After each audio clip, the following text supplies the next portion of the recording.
और अच्छी तरह मिक्स करें ताकि हर टुकड़ा अच्छी तरह कोट हो जाए। अब एक छलनी से आलू छान लें ताकि इजाफी कॉर्नफ्लोर निकल जाए। कॉर्नफ्लोर डालने से आलू के ऊपर हल्की सी क्रिस्पी तह बन जाती है। जब तलेगी तो फ्राइज़ बाहर से खस्ता और क्रंच वाली बनेगी। ये तरीक़ा होटलों में भी होता है।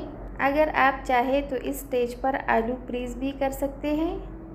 1 हफ्ते तक आसानी से महफूज रहेगी। कढ़ाई में तेल गरम करें और आलू को दरमियानी आंच पर सुनहरे और क्रिस्पी होने तक तल लें। फ्राइज़ तेल में एक साथ ज़्यादा ना डालें वरना क्रिस्पी नहीं आएगी। आलू ज़्यादा पतले या मोटे ना हो, दरमियानी हो तो ज़्यादा अच्छे तलते हैं। अगर रेसिपी पसंद आ रही हो तो एक लाइक तो बनता है ना, और चैनल को सब्सक्राइब करना मत भूलिएगा ऐसे मज़ीद और आसान रेसिपीज़ के लिए। जब प्यार से कुछ बनाया जाए तो इसका जायका भी दिल से आता है।